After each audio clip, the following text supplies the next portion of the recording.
Hello and happy December 11th, 2013.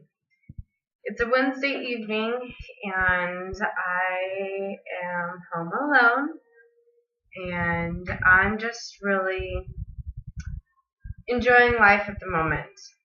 I got home from class tonight and one of my neighbors stopped by and his new roommate, and it was really interesting to meet someone new and really talk about life. Something that came up was the food that I feed my child, my dog, Billy.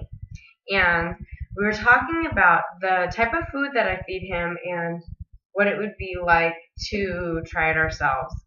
And so I actually showed him the type of food that I did feed Billy. And after looking over the ingredients, we really started talking about some interesting things. So the first I'll go over the products that I actually do give my dog for food. And he has become a really good fan of the Organics brand. And this is by Castor and Pollux, and we've tried a couple of their different lines and stuff, but he likes this one. This is the one for the small breed, and it's made with organic. It's all organic, and this has no corn, no soy, and no wheat. It's made with quinoa.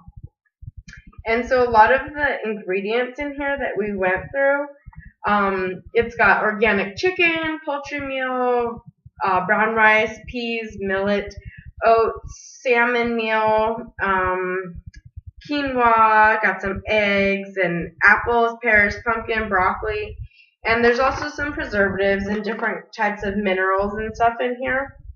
And we started talking about what it would taste like and how we would probably eat it if there was something bad going on that we had to eat dog food, that this would actually probably sustain you really well versus some other dog food maybe that's out there. And so we decided to actually take a kernel and try it. Take a little nugget, each one of us. It was me and two other gentlemen, and Billy, of course. We toasted our little kernels or nuggets together and toasted it to Billy and to all dogs out there. And it did just taste like dog food, but it was really funny because one of the gentlemen was very open to just eating it, and I had a vision of somebody just sitting on the couch, hanging out, eating a bucket of dog food. Because I could see it in his face that he would be okay eating another piece of his dog food. So we started talking about how much dog food he would have to eat to really sustain him, and we decided it's about a cup every 20 pounds, and so he'd have to eat about like 7 cups, a day, and we looked at all the nutrient content in it, and they're saying how you could use it as a supplement. You wouldn't have to use it as your main source, and I had mentioned that I feel with my creative culinary skills that I could make something appetizing with this organic dog food that has plenty of good things in it. So we were talking about, rehydrating these pieces and maybe adding some fresh herbs and spices and making almost a meatloaf out of them, which I plan to do, and I will document how that is and the process that we'll be going through that. But we had also had the idea of having him just eat what is in there and that we would make.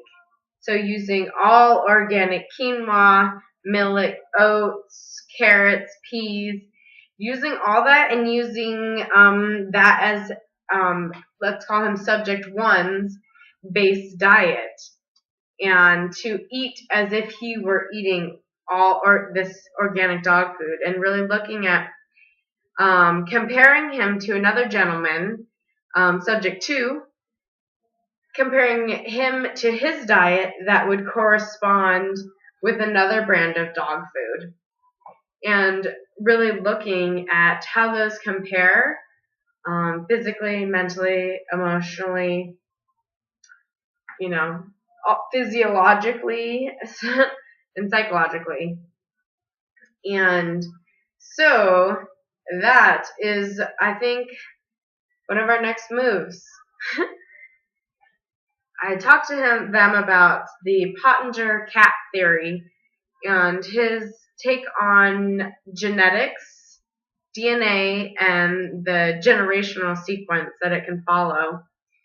And we're talking about when two people come together, or two beings come together to make a new being, that the DNA that is made them is what will follow through with this new child or this new birth.